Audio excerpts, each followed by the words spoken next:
Hello, you're tuning to this week's episode of Next Steps Forward, and I'm your host, Chris Meek. As always, it's a pleasure to have you with us. Next Steps Forward is committed to helping others achieve more than ever while experiencing greater personal empowerment and well-being. Our guest today is Cari Kenzie. Based in Phoenix, Cari is a coach, keynote speaker, podcast host, and healer strategist who works with executive and entrepreneurial women to, quote, uncover the leader within and, quote, build legacies without compromise.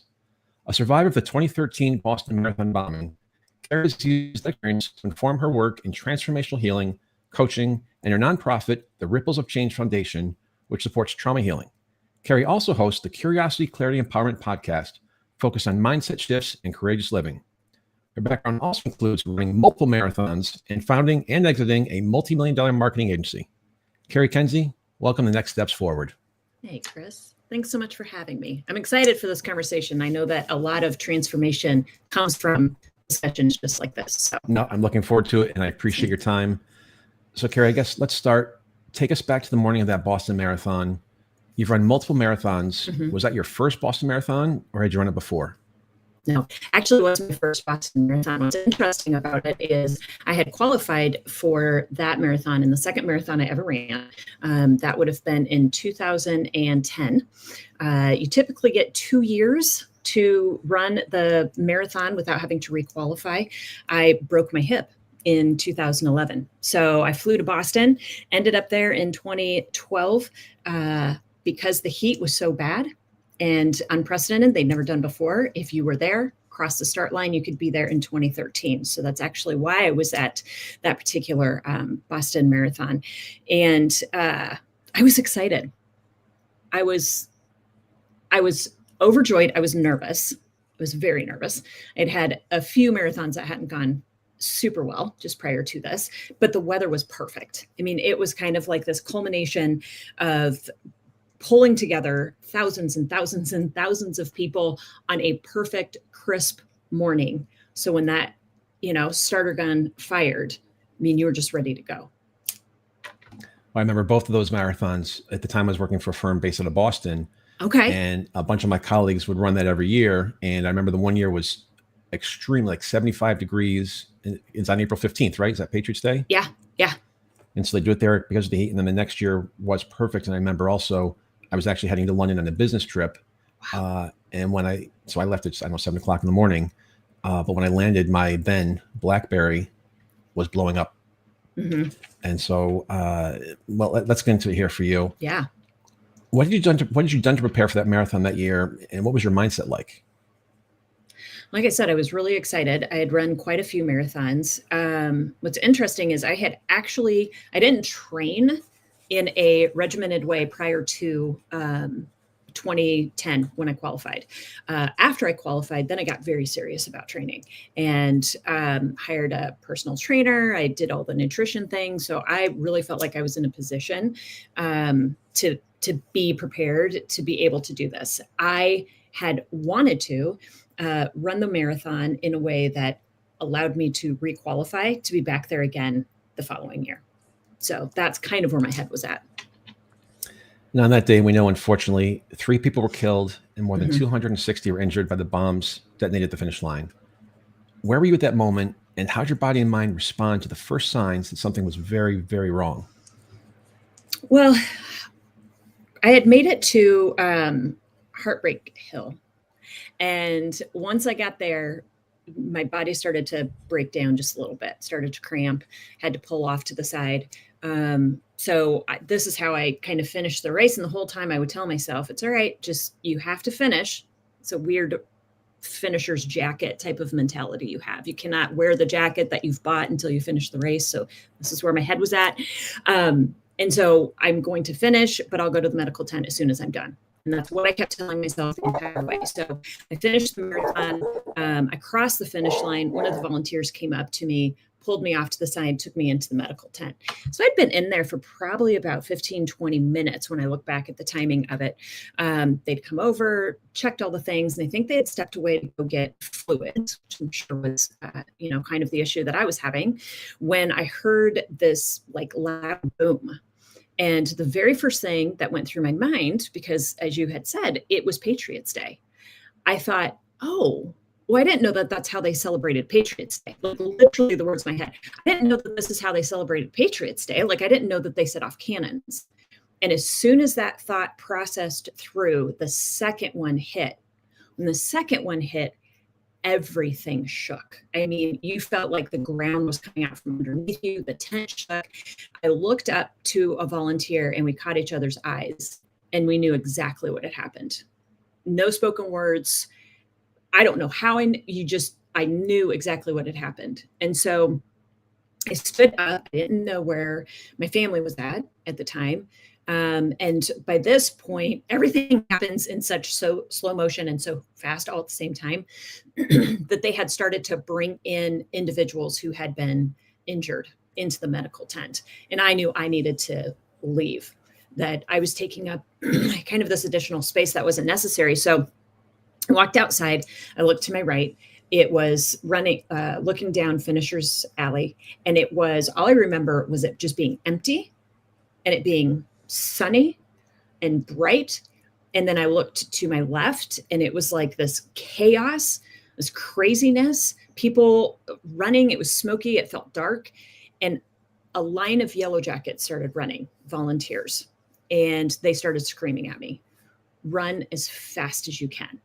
And everybody started chasing me down the street because at that point they thought that there was another one underneath the bleachers. So I took off running. I don't know how far, how fast, how long I ran. I just know I ended up at the family meeting area, which I didn't know had been evacuated.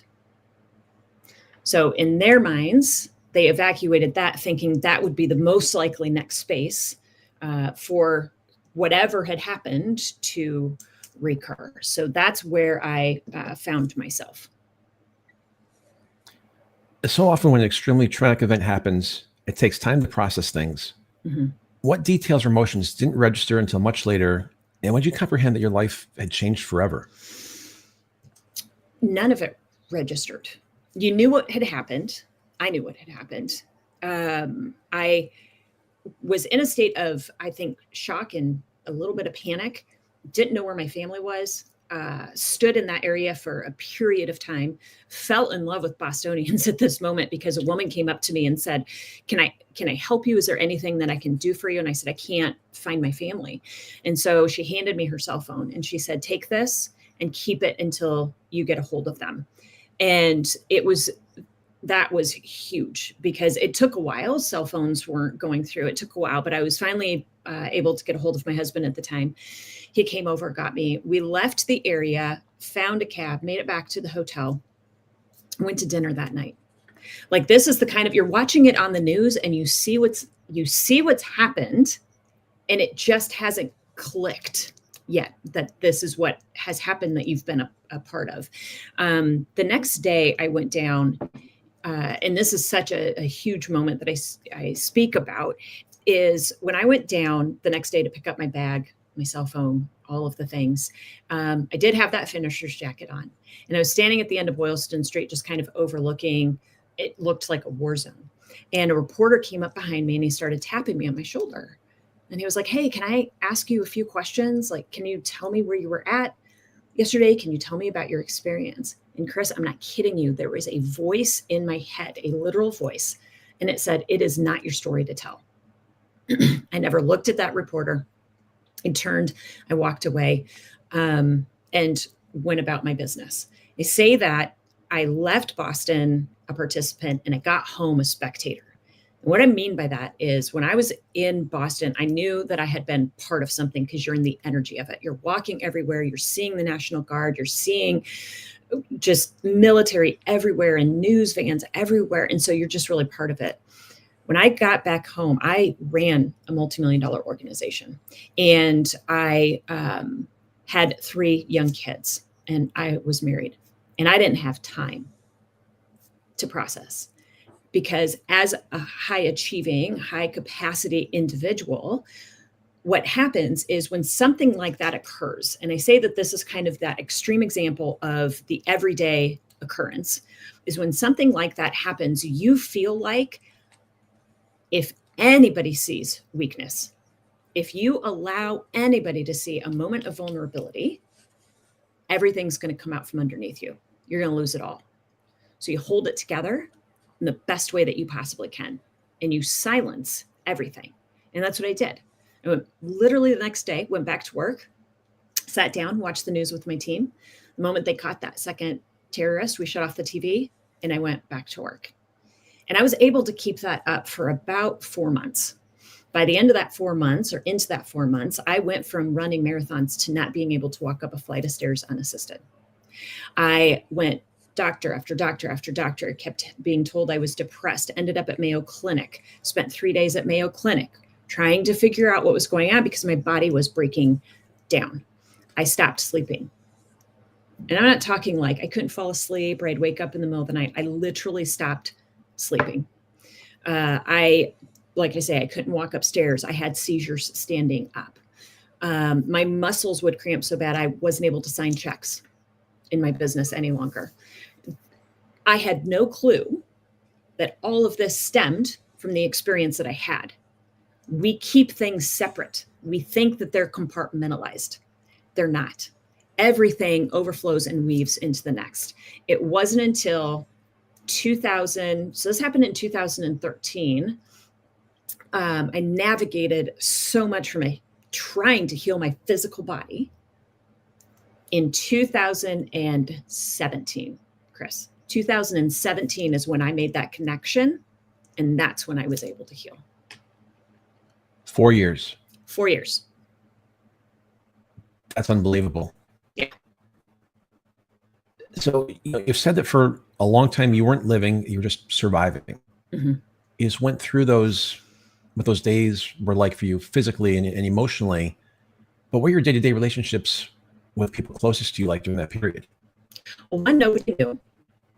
Nobody knew what I was navigating. Now, my husband at the time had an idea of what I was navigating because I would call him from the conference room and have to have him come pick me up at the office because I had vertigo so bad that I didn't trust myself on my own 2 feet. Nobody in the office knew the depths of what was going on. Friends had an inkling, but quite honestly, Chris, once you get past about 2-3 months, people feel like we should be over it. I don't understand what's going on. Why can't you just get better? But everything continued to ebb away.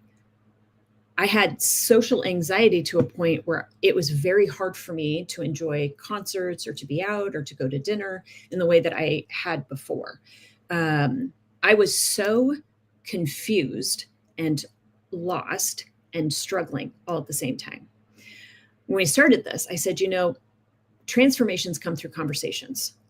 In 2014, so 13, I started visiting doctors. 14, I visited one particular one. And he said to me, he's like, well, he did the vitals. He's looking at my chart. He's somebody I found because it's the one specialist I hadn't seen yet. And he says to me, are you a runner? Like, well, yeah, why? He goes, oh, well, because your heart rate's really low. And I'm thinking, well, I hear that all the time. It's not a big deal. And he said, well, here's what I can tell you. He goes, I don't have anything that's going to be able to help you. Like, I don't have anything in my toolkit, but what I can tell you is that you're not depressed. Because I've never known a runner to be depressed. That changed the game for me because he saw me for the first time. Like, he saw beyond the chart. He saw beyond the thing that had been laid out in front of him. I had consultants, I had coaches in my business who never could see beyond the spreadsheet that sat in front of them. So they would come, were you able to accomplish? Like, did you do that marketing thing? The P&L we were going to look at, did you do this? And I'd go, no, actually, I need to move that, another couple of weeks, or I wasn't able to do this. And nobody asked the question beyond the question. They stood at the surface. In 2014 is when I realized that I had to, one, do it myself. I had to figure this out because I was the only one who was going to be able to. And so I started getting curious about everything. And I started to listen to my intuition. So I would listen to podcasts. I would read books. And if I heard that thing 3 times, right, it would pop up here, it would pop up here. That last time I'd go, I think that's something that I need to look at. That's how I uncovered chronic Lyme disease, Hashimoto's, Epstein-Barr. Like that's how I was able to uncover kind of that physical manifestation of all of the things that had happened traumatically that I had caught emotionally in my body.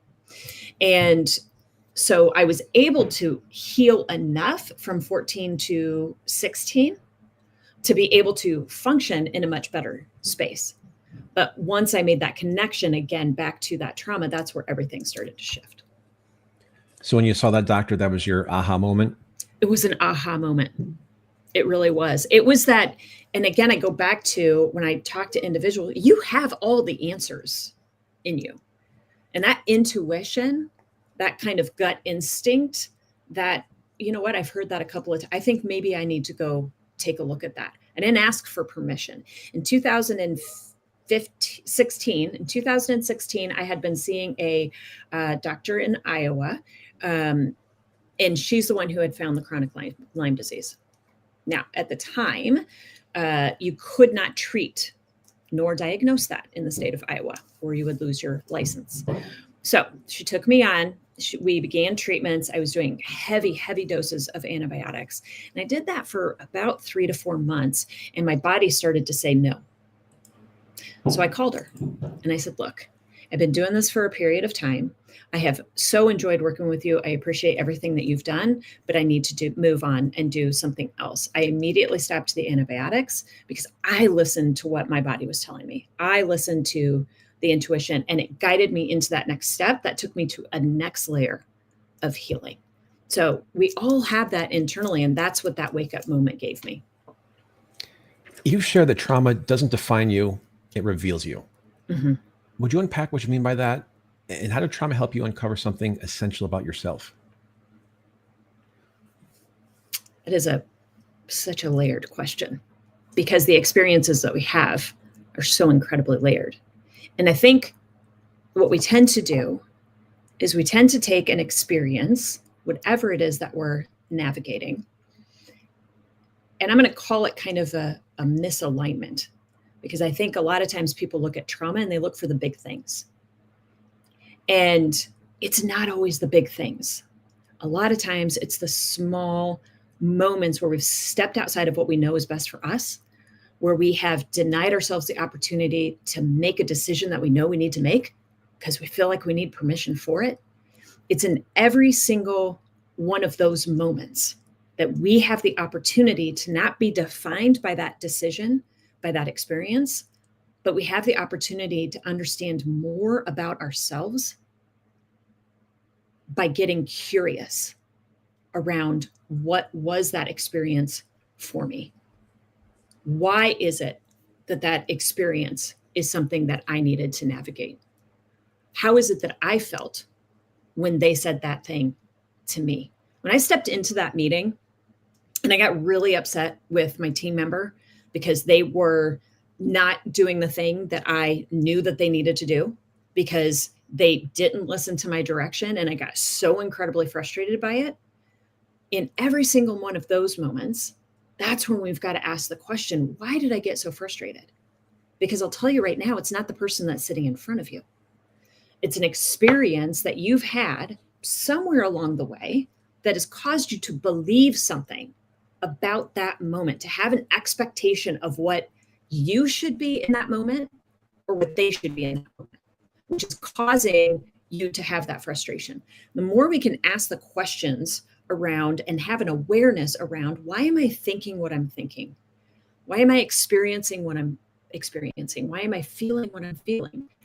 The more we can dive into that, the more we understand who we are at our core, what it is that we truly, truly value, and how it is that we get to navigate this life in a sense of ease and in a sense of empowerment, which again, I also know is like one of those words that everybody's using right now. Like, let's be empowered. And what the heck does that even mean? It means that I have the ability to know that I get to make a decision, period. I get to make a decision and be confident in that decision because I have clarity.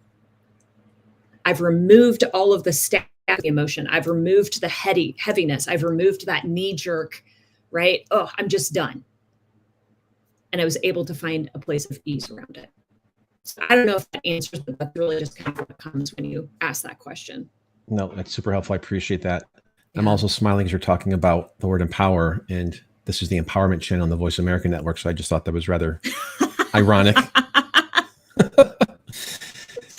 Cari, how can someone begin to reframe their trauma so they recognize it not as something they deserved or invited, but something that becomes a source of strength and part of, for lack of a better phrase, a legacy of strength to pass on? I did last year. I did a number of interviews with women who had graduated or who had been part of the Air Force Academy. And it was some of the most fulfilling work, just having conversations around the experiences that they had. And I know in a few of those conversations, we dug into how did they navigate and how did they now look back and see some of those experiences that they had had. And I think it's never something that happens to you. And it's never an invitation, so to speak. But it is an experience that has the opportunity to transform and to change, not in a detrimental way, but really go back to that revealing way. Every single moment gives you the opportunity to find a greater sense of strength, of resilience, of identity, of value. And if we have the opportunity, I go back to that curiosity, because that curiosity in those times when we're feeling so incredibly out of alignment, knocked off, rug pulled out, if we can have a moment to ask the questions, to ask further than the surface, to go another layer deeper, then you will have the ability to see the true gift that has come to you. And it's a matter of, what am I experiencing? What am I feeling?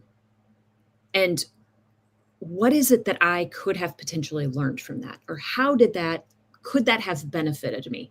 Which I know makes a lot of people mad, because nobody wants to think that I benefited or learned anything, right? It didn't benefit me in any single way to have gone through that experience. When you can peel away the emotion around it, you will have and be able to find more clarity. And sometimes, in order to have that discernment, to have a greater awareness, when I'm working with particular people, I'll go, okay, so let's say that your best friend, let's say that your child. So we can always see it from the outside looking in. You're watching somebody navigate the same thing over and over and over again, and they're so frustrated. Why do I end up hiring the same person? Why do I end up in the same relationship? I don't understand. Why do they keep showing up? There's something for you in it. We can ask those questions and you go, okay, so let's pretend that your child was navigating through. What would you want them to know? How would you want them to see themselves differently? You'd want them to know that they are confident, that they have value, that they can trust themselves to make the right decision. When we can start to understand those things, that's when we really release the weight of the trauma, the weight of the experience, and we get to move forward. Again, going back to that intuition and that leader that sits within each and every one of us. Well, maybe as a follow-up to that, can resilience ever become a mask? And by that, I mean, can appearing strong really be a way to avoid real healing? Oh, yeah. Oh, I was really good at that, Chris. Come on. 4 years running. Oh, buddy. I've got stories upon stories that I could tell. Yeah, because that's what we think resilience is, right? Resilience is get up, brush it off, and keep moving forward. This is what I was taught as a kid, right? It doesn't hurt that bad. Stop crying. Somebody has it worse. And that's everything that it's not your story to tell was telling me in that moment. Somebody had it worse. You didn't need to take up space. Everybody else needed to have the platform, to have the voice. Somebody else needed to share. And so I held strong. But it's kind of like that very rigid tree that stands, that wind hits and knocks it over. This is why we have to have that vulnerability. We have to peel away the layers of everything that we have built up on ourselves in order to be able to look like we've got it together. when we can pull in vulnerability, we can allow ourselves, and I'm not talking the kind of vulnerability where you're sharing your stuff all around because you need validation for it. I've seen speakers who do that, right? I'm going to share with you my experience, and I'm going to pause in the moment so you can validate the experience back to me, so I know that you know how bad I had it. That's not the kind of vulnerability I'm talking about. I'm talking about, look, this is the thing that I went through, and this is what it gave me. This is what I learned from it. And the vulnerability to be able to ask a question. I will strip down my own layers to be able to ask the questions. Resilience is the most courageous thing that you will ever do, because you have to be vulnerable. You have to ask the questions. And then you have to know that the foundation you stand on is your value, period. Because the more you try to reach out in that resilient state, in that, like, I've got to hold it together state, when you hold it together, you do this. You know what happens when I hold it together like this? I'm holding everything else around me. So I held tight to the business, to the family. I constricted everything out of a sense of need to have to be in control, to not lose whatever foundation I thought I had built underneath myself, because I didn't trust myself to be it. What beliefs or practices helped you sustain your resilience, and especially in the years when the world had moved on, but your healing was still continuing? I just love myself. That's like the simplest answer, but I think I'm going to use this example. My son had an experience in a football game his senior year, and he's captain of the football team senior year. Started both ways. Gets a concussion, like second quarter into the game. I go down and talk to him, and he's like, "Mom, if we're down in the fourth quarter, I'm playing." He had a fourth quarter goal, and he was going to do whatever it took, whatever he needed to do, whatever curiosity he needed to have in that moment in order to be able to overcome the experience he was having in order to be in that fourth quarter. And I say that across the board. You have to have a fourth quarter goal. For me, I was not going to live an existence of illness.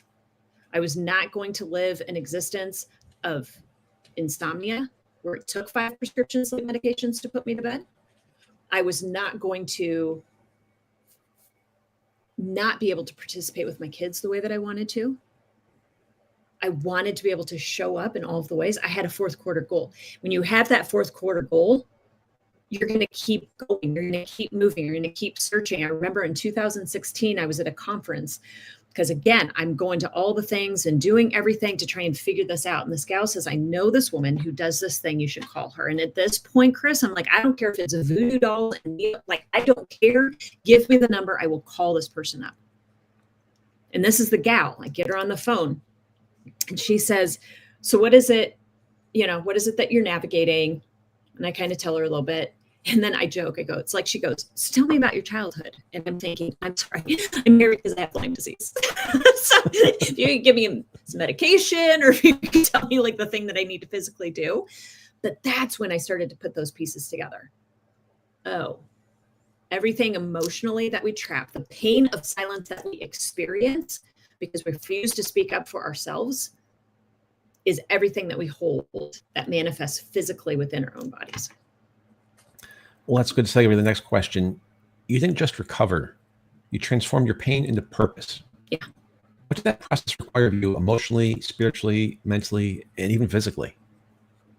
I have had to let go of a lot. I've had to let go of everything I thought I knew.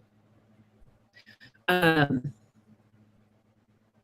say that Boston, that finish line, is the moment that my life path and my divine purpose collided. And sometimes we have to be shaken into the extreme in order to be able to wake up to ourselves, because we walk around numb. We walk around in this slow fade and we don't realize we're doing it. It's like when you're just putting on little tiny bits of weight over a period of time, you don't realize it. And you continue doing the things. And then all of a sudden, one day you wake up and you're like, oh, how the hell did that happen? And then you realize that you've got to make a shift or you've got to make a change. And that's really what happened in that moment for me, is that I hadn't been paying attention to all of the ways, to every whisper that was in my head, that I would wake up in the morning and I would go, is this it? Every day for the rest of my life, this is it? And I would shut it down and I would get up and I'd go about my day. Eventually those whispers become screams, and like the Chris Farley 2x4 that comes and smacks you across the face, right? Like if you don't pay attention in the slow fade, it is going to wake you up in those catalytic moments. So let's ask the questions and let's allow ourselves to reveal the path. But again, it takes an incredible amount of courage, because there's a lot of thoughts in your head you don't want to hear, right? So when you tell somebody, I want you to sit down, I want you to get curious or meditate. Oh my God, you told me to meditate back in 2014. I was like, no, thank you. Whatever's happening in my head, I don't want to hear it. It is mean. It is vicious. And so I'm going to keep moving my way and work my way beyond it and past it. And all you do is dig a hole deeper for it. So it takes a lot of courage, and it takes the ability without judgment, because there's been a lot of things that have come up that you would go, there is no way I would ever think that. It's right there. There is no way I would ever feel that way, because we always try to pull ourselves up into righteousness. Well, what if? I go, what if? What if that was the case? When would you do that? And I play with it. And I don't bring judgment to it.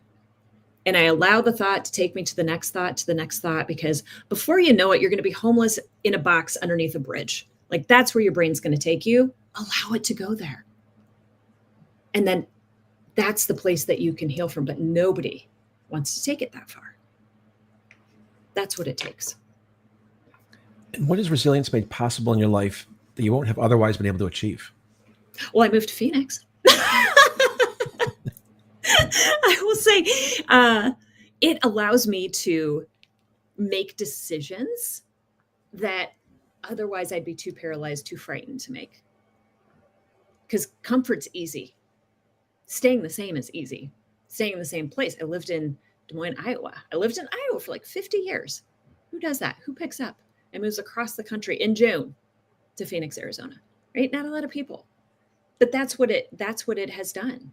Resilience allows me to know that I can get up and move, and it's going to be hard, and my head threw a blessed fit. Oh my gosh. But I have enough awareness now that during that 3 to 4 days when it really went into a tirade, I knew that the only devastation, the only turmoil that I was feeling is from the thoughts in my head, not the reality that I was living, which gives me the ability to separate, to witness, throw your fit, do your thing, but we're going to keep moving.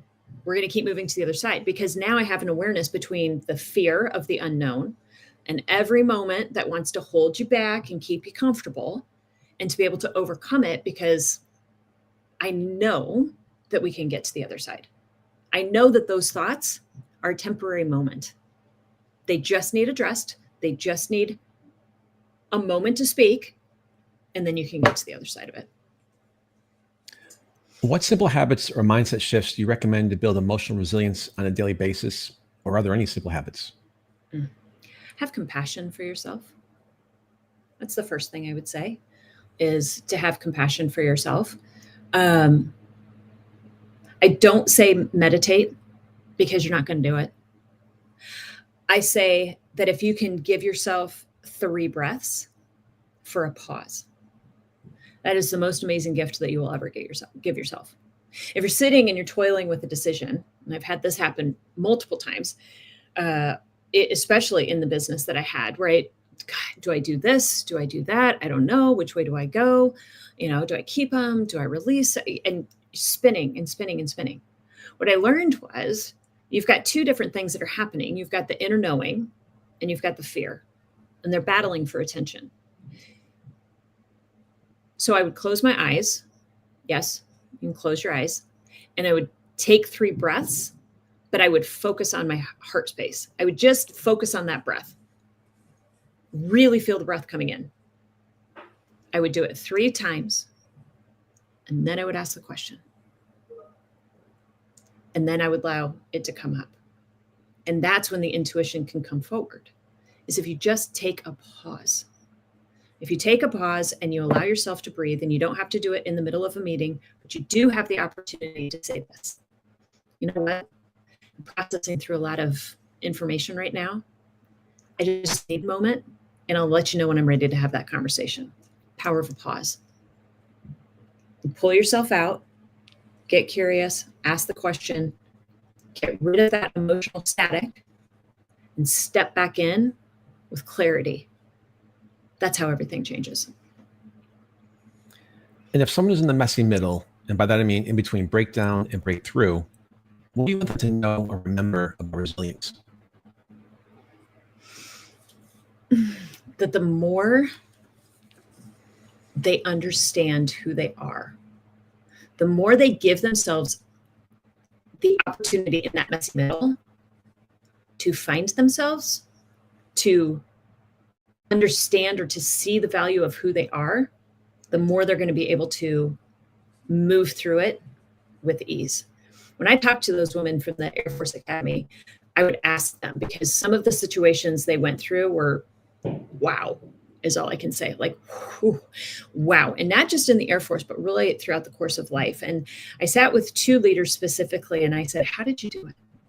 How did you consistently overcome everything that you had been through? And it was 2 women who had graduated in the 80s, partners, married, and living that entire life in the Air Force.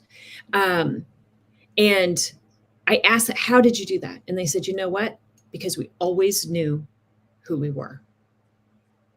At the end of the day, we always knew who we were. And that's the thing that we consistently came back to. Doesn't mean it didn't rock us. Doesn't mean it wasn't hard. But we always knew who we were. And that's what got us through. You said your biggest passion when it comes to work is developing leaders and, quote, bringing people back to the ability to trust their own inner wisdom. You also believe we're in the midst of a leadership crisis and that, quote, we have to start navigating the world differently. First, what's causing our leadership crisis? Second, how should we start navigating the world differently? Ooh, leadership. This is fun. This is a fun conversation, Chris. Fire I round. tell you why. Because we have leaders leaving the workforce at like in the thousands every day. And that's only if they get to leave. Okay. So there's individuals who are wanting to retire, boomers who are wanting to retire, that the organizations are saying, can't let you. We can't let you because we don't have the leaders behind you to be able to fill your space. So we're going to need you an extra 6 months. We're going to need you an extra year. So 1, 2, we don't even understand what leadership is anymore. We think that leadership is commanding from out front. And leadership is being within. Leadership is guiding not only yourself, but the people around you simply by the way you move, simply from the presence that you carry and your own ability to trust the moves that you make. It's coming into alignment with the genius of who you are. We all have these particular makeups of what makes us incredible human beings. In who you are in this lifetime, like this is what you get to bring into the world. And this is what we get to experience of you. When you understand that of yourself, you can see that in other people. But if we're doing performative-based leadership, then we are prove-it driven and we are not passion-driven. And we need to come back to a place of being passion-driven, because you're not supposed to have to prove anything. When you understand This is the gift that I have, and this is what it is that I get to bring into the world, that I get to bring into this organization, that I get to share in my family, then we're not pulling ourselves out of alignment. Because when you pull yourself out of alignment, if you're trying to do things that don't fit in that genius, for me, I had to tell my team, I'm good for about 45 minutes in a meeting. Because after about 45 minutes, dude, I'm gone, right? I don't read pages of emails. You have to give me bullet points. I am a outside networker. I am really good in front of people. Do not sit me behind a computer all day long. I do not function well. I am not your spreadsheet person. I'm not. But it's taken me a while to figure that out, because I would step into those roles in order to prove that I was valuable, that you needed me, right? And every time I do that, I stretch myself out, and that's when the shadows come forward. That's when we start to respond to things reactively and not proactively. We don't take the moment of presence, because again, we're just trying to prove it. We can step back into passion. We can step back into, this is who I am, and this is what I get to bring forward, and this is what you get to bring forward. Now I can lead from where I am, and you can lead from where you are, and we can come in the middle, and innovation and clarity are going to spur forward. That's the kind of leadership that we need now, not the kind of top-down, hierarchical, this person leads this person, leads this person, and then you do the thing that I tell you to do. We can't do that anymore. The new generation doesn't want it. I love that you used the words passion and purpose. That's on the homepage of our website. And those are the types of conversations we like to have, is that without passion, you're not going to know what your purpose is, and vice versa. Mm-hmm. And so I appreciate you sharing that. Maybe part two on this generational change in the workplace. You believe that we're in a pivotal time in history for that change in the workplace, and how this new generation of workers approaches work and life and expects to be treated. What makes this moment so unique, and what do you see changing most dramatically between generations? You know, what's incredibly unique about this time is this is the first time in history where we have 5 generations in the first workforce at the same time. That's something. 5 generations. Try to navigate that, right? Try to navigate how every different generation operates and functions, and what it is that they appreciate, what it is that they expect, and how it is that they want to be seen or how they want to show up. Every generation has gone through something. Every generation has. And so even, you know, the pandemic and creating the shifts that the pandemic created, just in the way that we operate in business. Like, we don't go to the office like we used to. People are virtual more than they ever have been. Zoom calls are the norm, where before it was like, oh my gosh, let's go, let's meet up, let's do this thing. So we've all kind of navigated different elements within our own eras, so to speak. And we all appreciate different things, and we work in different ways. And the first issue that I see in leadership is that the generations of the work and the loyalty and the legacy, and you stay in the organization for 30, 40, 50 years because that's what you do, and you show up and you work as hard as you can, and then you leave and you go home. That's not the way that we operate anymore. But that generation has that expectation because that's what they know. And that's all they know. Where the younger generations don't care. I'm not going to work myself to a bone. I am not going to sacrifice myself for you or for your organization. I will come in and I will do the thing that means the most to me because I'm passionate about it, because I want to be purpose oriented. That's what this newer generation is looking for. They don't care about money. They do, don't get me wrong. But at the same point, they would much rather do work that means something to them, where they feel seen, where they feel valued, where they feel like they are making a contribution, as opposed to just coming in and doing the thing that's sitting in front of them.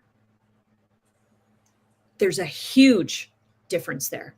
But again, I go back to, when we don't understand how it is that we operate, when you don't understand that my generation, the Gen X, we got the work ethic, and we're going to show up and we're going to do the thing, and we're going to get gritty and we're going to get dirty and we're going to figure it out, right? Because this is just what we did, and we're very independent. We're going to do it on our own because we were out till 10:30 at night, didn't have to be home for anything. Like, when we understand, that's the way I operate. That is not the way my children operate at all. When I understand that, I can shift and I can see them for who they are, and I can have a different conversation. I can honor them in the space where they are. I can give them the freedom, and then also still have the expectation of the work, but I hit it from a passion. And this is how it is affecting the mission of the organization overall. Then you get the buy-in. Birds of a feather right here between you and me, and how our kids are. So I totally understand the story there. When you have workshops, you ask people if they think leaders are made or born. And I think what most of them say is interesting, but I'm fascinated by what you tell them and the reason behind your answer. So what did they usually say? And then what do you say? Well, especially if you ask older generations, I mean, leaders are made. Leaders are made. This is what you have to learn, the leadership. You take the courses and you go through and you learn, and your grit and your experience, that this is how you become a leader. Every single person is a leader. This is where I go back to, like, we've shifted the definition to mean leadership is something outside of self. Leadership is something that I have to earn, as opposed to something that I already am. We lead ourselves every single day. When you're born, you don't know how to walk. You got to figure it out. And yes, you've got people that are modeling it for you, but nobody can do it for you. And that mentoring comes from witnessing how they behave, not what they tell you, but witnessing. And then you stand up, you fall down. You stand up, you fall down. You continue to do that until you finally figure out, I can stand and now I can walk. That's a leader. Everybody is a leader.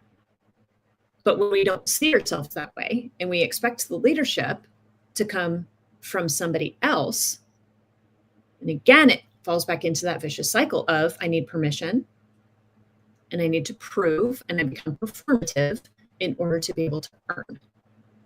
And I don't give myself the ability to have the voice that I need in the meeting to speak up when I know that there's something that could be done, when I know there's a different direction that could be taken.